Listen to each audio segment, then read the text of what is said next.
Aucun changement n'est possible dans le monde extérieur sans une transformation intérieure. Allah subhanahu wa ta'ala, il nous dit dans le Coran: Inna Allah la yughayyiru ma biqawmin hatta yughayyiru ma bi anfusihim. Allah ne change pas l'état d'un peuple tant que ce dernier n'a pas changé ce qu'il y a à l'intérieur de lui-même. Et cette règle-là, elle est valable également pour l'individu. Ça veut dire que tant que l'individu n'a pas changé ce qu'il y a à l'intérieur de lui-même, alors son monde extérieur ne changera jamais. Ça, c'est un principe fondamental très important qu'il ne faut jamais oublier. Et à la fin de cette vidéo, tu sauras exactement ce qu'il faut faire. Car c'est bien joli de dire à quelqu'un qu'il faut faire une transformation intérieure, mais si on ne lui dit pas comment faire, ça va être très compliqué. Et tu le verras justement à travers cette vidéo. Avant tout, sais-tu que tu n'es pas celui que tu crois être? La plupart des gens pensent que ce sont des petits êtres faibles, sans aucune puissance intérieure. Et ça, c'est une grave erreur. Et l'un des travaux de Shaitan, c'est que tu fasses jamais la découverte de qui tu es véritablement. Tu n'es pas qu'un homme faible, bien au contraire, et tu vas le découvrir. Qui es-tu vraiment? Ça, c'est une bonne question. Qui es-tu vraiment?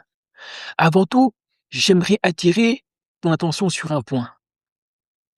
Lorsque tu lis le Coran en français, tu peux être induit en erreur. D'où l'importance d'avoir un minimum de base en arabe. Écoute bien ce verset. وَيَسْأَلُونَكَ عَنِ الرُّوحِ قُلِ الرُّوحُ مِنْ أَمْرِ رَبِّي وَمَا أُوتِيتُم مِّنَ الْعِلْمِ إِلَّا قَلِيلًا. Dieu dit dans le Coran, et il t'interroge sur l'esprit. Dis-leur que l'esprit est l'affaire de ton Seigneur. Et sachez qu'on ne vous a donné que très peu de connaissances. Ça veut dire que lorsque Dieu a été interrogé sur l'esprit, Dieu a uniquement dit, l'esprit, c'est l'affaire de ton Seigneur. Mais le problème, c'est que lorsque tu lis la traduction, ils ont traduit ça comme ça. Et ils t'interrogent sur l'âme. Ça veut dire qu'il y a eu une modification. Au lieu de dire il t'interroge sur l'esprit, les traductions, on trouve et il t'interroge sur l'âme. Alors la question qu'il faut que tu te poses, c'est comment se fait-il qu'ils ont modifié le mot esprit par âme? La réponse est simple. C'est parce que le secret se trouve dans l'esprit.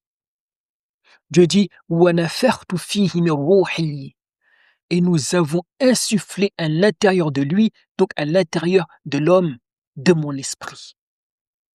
Donc de l'esprit divin à l'intérieur de l'homme. Et c'est ce qui fait toute la différence.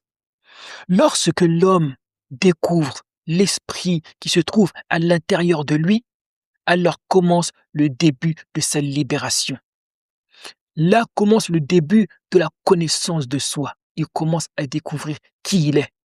Et il commence à découvrir que sa proximité avec Dieu n'est pas aussi lointaine. Mais ça, c'est quelque chose que le diable voudra jamais que tu saches. Il fera tout pour te distraire. Et c'est pour ça que dans le monde dans lequel tu vis, il y a autant de distractions, autant d'amusements. On fait en sorte que les gens consomment toutes sortes d'alcool, fument et prennent toutes sortes de drogues, écoutent de la musique, font toutes sortes d'activités. Mais ils ne veulent surtout pas que l'individu se retrouve seul avec lui-même et se pose des questions existentielles. Parce que les questions existentielles t'amènent petit à petit vers la vérité. Et cette vérité-là n'arrange pas le diable. Donc n'oublie pas qu'à l'intérieur de toi se trouve de l'esprit divin. وَنَفَخْتُ فِيهِ مِنْ رُوحِي. Et la question aussi qu'il faut que tu te poses, c'est pourquoi lors de la traduction, on a changé le mot esprit par âme. Et pourquoi Dieu n'a pas répondu à cette question? Il a dit قُلِ الرُّوحُ مِنْ أَمْرِ رَبِّي. Dis que l'esprit est l'affaire de mon Seigneur. Parce que l'esprit, c'est quelque chose de tellement puissant, de tellement profond, que Dieu n'est même pas rentré dans les détails. Il a dit non, l'esprit, c'est l'affaire de mon Seigneur. Donc c'est l'affaire de Dieu. C'est quelque chose d'extraordinaire. Et c'est là qu'il faut commencer ses propres recherches de manière individuelle. Qu'est-ce que l'esprit? Et quelle est la force et la puissance qui s'y cachent? Ça, tu pourras avoir cette réponse que si tu es quelqu'un qui cherche la vérité. À partir de ce moment-là, il va falloir de temps en temps que tu t'isoles, que tu te poses et que tu demandes à Dieu de te guider vers la vérité. Qu'est-ce que ça te coûte le fait de ne pas te connaître? Ça te coûte une instabilité émotionnelle. À chaque fois que tu prends des décisions, quelques minutes plus tard, tu en prends une autre différente. Tu n'arrives pas à être stable. Tu es toujours assujetti par le doute parce que ta force spirituelle est encore faible. Elle n'est pas encore bien ancrée. C'est ça qui fait que tu es instable.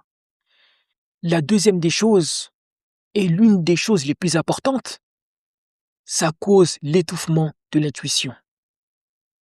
Tout à l'heure, je t'ai dit que l'esprit, c'est quelque chose de puissant. Et lorsque tu as réussi à créer cette connexion et ne faire qu'un avec lui, alors ton intuition est beaucoup plus affûtée. Et tu verras que lorsque tu auras envie de faire quelque chose, tu auras des intuitions qui vont venir à toi, mais des intuitions qui sont extrêmement claires. Ce ne sont pas les intuitions que tu as pu avoir auparavant. Mais ça demande un effort sur toi, un travail spirituel à faire durant quand même une certaine période. Mais le fait que ça étouffe ton intuition, là, tu t'en rends pas compte parce que toute ta vie, tu as vécu comme ça. Toute notre vie, on a vécu avec une intuition étouffée. Mais sache que l'intuition, elle vient d'un autre monde, elle vient d'ailleurs. C'est un message qu'on est censé suivre. Mais aujourd'hui, on n'écoute plus son intuition. Lorsque Dieu nous envoie un message via l'intuition, on ne l'écoute pas. On préfère écouter les paroles des gens, le conseil de l'ami, le conseil de ceci, le conseil de celui-là. Et petit à petit, cette petite intuition finit par disparaître. Mais lorsque tu fais un effort spirituel, de méditation, d'introspection, alors toute cette poussière commence à se dissiper et l'intuition devient plus claire. Mais si tu ne sais pas qui tu es, l'intuition, petit à petit, va disparaître. Ou alors, même quand l'intuition, par la force divine, fera son petit passage et viendra à toi, tu ne l'écouteras pas. Et la troisième des choses, c'est que elle coûte ton absence de détermination. Lorsque tu ne sais pas qui tu n'es pas déterminé. Parce qu'au fond de toi, tu crois que tu es un petit être faible, sans force, sans capacité. Ta foi en Dieu est là, mais pas à 100%. Tu doutes de sa capacité à t'aider, à te venir en aide, à te guider, à t'orienter, à te soutenir, à défoncer tous les barrages qui se trouvent devant toi. Tu as encore ce doute.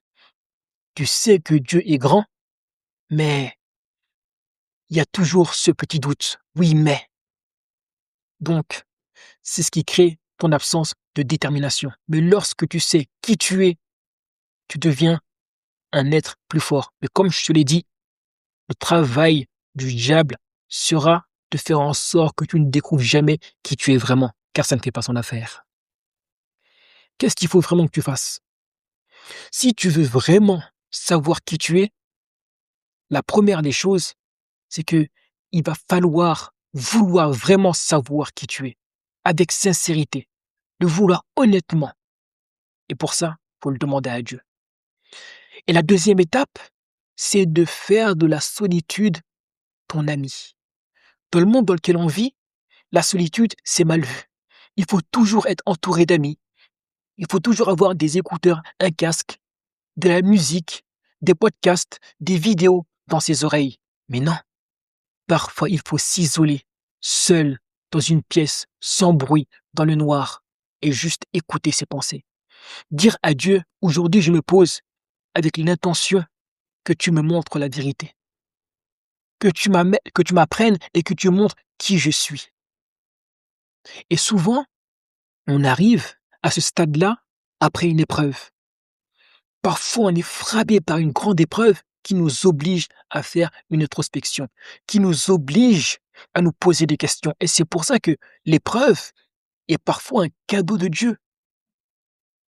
Parce que à travers cette épreuve, Dieu veut que tu laisses tomber la dunya et tous ces mensonges, cette quête d'argent, cette quête de succès, cette quête de réussite. Dieu veut que tu t'éloignes de tout ça, afin que tu t'isoles et que tu recherches le vrai sens de la vie. Et ça, souvent, ça vient après une épreuve. Donc, ce qu'il faut que tu fasses, c'est que tu t'isoles, tu fasses de la solitude ton ami et que tu demandes à Dieu de te montrer qui tu es et de te guider vers la vérité. Et il faut que tu le fasses sincèrement. Cette réponse ne viendra pas en 1, 2, 3 jours. Il faut persévérer. Et c'est cette persévérance qui montrera ta sincérité. Donc maintenant, si tu es intéressé par l'étude des lois spirituelles universelles, je t'invite à prendre un call. On va discuter, on va échanger, on va parler de toi, de tes problématiques, etc. Et si je vois que ton profil correspond aux gens que j'accompagne, je te ferai une offre et tu pourras rentrer, Inch'Allah, dans l'accompagnement. Tu auras le lien dans la description juste en dessous. Et sur ce, je te dis à bientôt, Inch'Allah. Wassalamu alaikum.